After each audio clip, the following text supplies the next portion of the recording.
অনেকেই বলে থাকেন আরব দেশের গরম আমাদের দেশে কেন আসলো? আমাদের দেশের মানুষ কি খুব বেশি ভালো? বর্তমান অবস্থা যে কত খারাপ কাউকে বলার বাইরে। একটা সময় ছিল মানুষ কম জানতো, কিন্তু গুনার পাল্লা এত ভারী ছিল না। অন্তত কাউকে আল্লাহ এবং তার রাসূলের কথা বললে শোনার জন্য প্রস্তুত থাকত। দিন দিন অবস্থা এমন দাঁড়িয়েছে, আল্লাহ এবং তার রাসূলের কথা বলাটাও যেন একটা অপরাধ হয়ে গেছে। এমন একটা সময় আসে কিনা আমার ভয় করতেছি যে আমরা মসজিদে আসাটাও আমাদের জন্য কষ্টকর হয়ে যাবে। আল্লাহর কাছে আশ্রয় চাইতে হবে। তো আল্লাহ তাআলার আযাব এবং বালা এমনি আসে না, এগুলি এক ধরনের শাস্তি, করে সন্দেহ নেই। তো পুরোপুরি আমরা আল্লাহর শাস্তি নির্ধারণ করে বলতে পারছি না, নির্ধারণ করে বলার জন্য দলিল লাগবে। কিন্তু এটা মনে রাখতেই হবে, আল্লাহ তাআলা বলছেন যহারাল ফাসাদু ফিল বাররি ওয়াল বাহরি বিমা কাসাবাত আইদিন নাস। মানুষের হাতের অর্জনের কারণে পানিতে, সমুদ্রে এবং ডাঙ্গায় ফতনা ফাসাদ বেড়ে গেছে। মানুষের হাতের কামাই করে এগুলো। আমরা এমন অনেক কিছু করি, আমরা এমন এমন কাজগুলি করি যেগুলোর কারণে দুনিয়াতে শান্তি দুনিয়া থেকে চলে গেছে। আমরা যারা আজ পরিবার থেকে শুরু করে সর্বোচ্চ পর্যায় পর্যন্ত কর্ণধার আছি, আমরা কি আমাদের অধীনস্থদেরকে আল্লাহর দ্বীন মানার জন্য আসলে কি প্রস্তুত করছি? নিজেকে একটু জিজ্ঞাসা করুন, আপনার সন্তানরা কি পড়ছে? আপনার সন্তানই তো এই রাস্তাঘাটে যে সমস্ত মেয়েরা হেঁটে বেড়ায় আপনার সন্তান। যে সমস্ত মেয়েরা কুকর্ম করে বেড়াচ্ছে, যে সমস্ত নারী পুরুষরা ইসলামের বিরুদ্ধে অবাধে কথাবার্তা বলছে, ইসলামকে অবমাননার জন্য কথাবার্তা বলছে, বিভিন্ন মিডিয়াতে ইসলামকে আক্রমণ করে চলেছে, ওরা কি আপনার কারো সন্তান নয়? আপনাদের পিতা না, ভাই নয়? ওদেরকে এ থেকে বন্ধ করার দায়িত্ব কার? আল্লাহ তাআলার আযাব যখন আসে সবার উপর দিয়ে আসে। আল্লাহর আযাব যখন আসে শুধু তাদের উপর আসে যারা অন্যায় করেছে। আল্লাহ তাআলা বলছেন ওয়াত্তাকু ফিতনাতাল লা তুসিবান্নাল্লাযিনা যালামু মিনকুম খাসসা। ওই আযাবকে ভয় করে যে আযাব শুধু জালেমদেরকে পায় না, জালেমদের পাশে যারা ভালো মানুষ আছে তাদেরকেও পায়, বরং তাদেরকে একটু বেশিই পায়। এই জন্য যে তাদেরকে আগে নিয়ে যাওয়ার পরে শুধু জালেমরা অবশিষ্ট থাকবে। জালেমদেরকে দুনিয়ার বুকে তাদেরকে যা পাওয়ার দিয়ে আখিরাতে তাদের চিরস্থায়ী শাস্তি দেওয়ার জন্য আল্লাহ তাআলা নির্ধারণ করে দিবেন।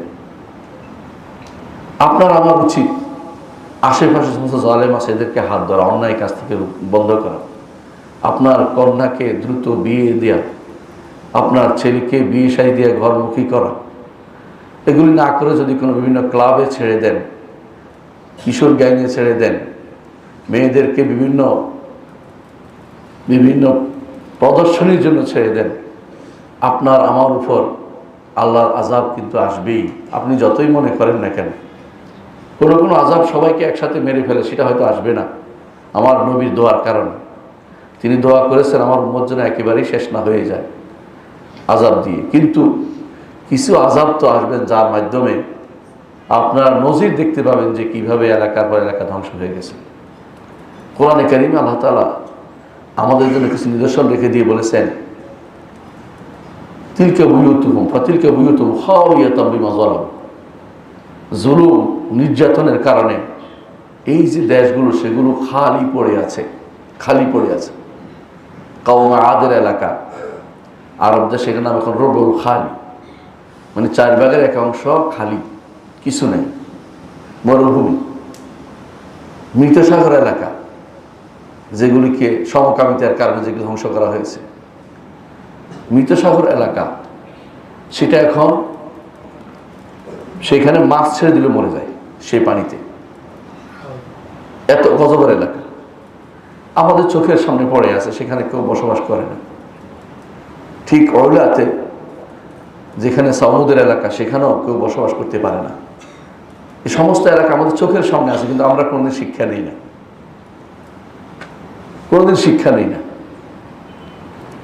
কেন শিক্ষা? আওয়ালাম ইয়াহদিলাহুম, আল্লাহ কোরআনে কারীম বলেছেন, আজকে সকালে আপনারা পড়েছেন, আওয়ালাম ইয়াহদিলাহুম কামা আহলাকনা মিন ক্বাবলিহিম মিনাল কুরুন ইয়ামশুনা ফি মাসাকিনিহিম, তাদের সে সমস্ত অবস্থান দিয়ে আমরা ঘুরে বেড়াই, কিন্তু আমরা আমাদের চোখ খোলে না। কওমে শুআয়বকে আল্লাহ তাআলা ধ্বংস করেছেন ব্যবসায়িক অসততার কারণে। কওমে লূতকে ধ্বংস করেছেন সমকামিতার কারণে। এই দুটি জিনিস আমাদের সমাজে প্রচুরভাবে এখন রয়েছে। সমকামিতার জন্য এসেছে ট্রান্সজেন্ডারিয়ার নাম দিয়ে, নতুন নাম দিয়ে এসছে, নতুন নাম দিয়ে সেটা চালু হয়েছে। যারা বাংলাদেশ এগুলি করছে, এরা কি আপনার আমার কারো সন্তান নয়? যদি অমুসলিম হতো বলতাম যে অমুসলিমরা, তারা তো অমুসলিম, তারা যা ইচ্ছে তা করে, কিন্তু আপনার আমার সন্তানরা আপনার আমার নাম দিয়ে কাজগুলি করতেছে। আপনার আমার কি উচিত নয় সেগুলিকে হাত দিয়ে বন্ধ করে দেয়া? এগুলি কখন হয়? যখন সময় মতো এদেরকে বিয়ে শাদী দেওয়া হয় না। যদি ঘরমুখী করে দিতেন, তাদেরকে পরিবার প্রতিষ্ঠা করে দিতেন, এদের মধ্যে তা প্রতিষ্ঠিত হতো না। বেশি সবসময় দেখবেন এরা কারা? ওই সমস্ত দুষ্ট প্রকৃতির লোকেরা এই কাজগুলি করে বেড়ায়। আল্লাহ তাআলার সৃষ্টির যে নিয়মের বিরুদ্ধে যারা চলে, তারা বেশিরভাগই ওই সমস্ত লোকেরা যাদেরকে আপনারা সময় মতো ঘর দিতে পারেন নাই, ঘরে তুলতে পারেন নাই। সুতরাং আপনার আমার উচিত এখনই শিক্ষা গ্রহণ করা। আল্লাহ তাআলার যে শাস্তি যেন আমাদের উপর আপতিত না হয়, তা আমাদের বোঝা উচিত। আপনি আমি সারাদিন যদি কান্নাকাটি করি নিজেদের মাঝে, আল্লাহর কাছে না চাইলে আল্লাহ আমাদেরকে আযাব থেকে দূরে সরিয়ে দিবে না। এই জন্য আমাদেরকে এখনই জাহান্নামের আগুন থেকে যেমন মুক্তি চাইতে হবে, দুনিয়ার আযাব ও গজব থেকে আল্লাহর কাছে মুক্তি চাইতে হবে। وقل جاء الحق وزهق الباطل إن الباطل كان زهوقا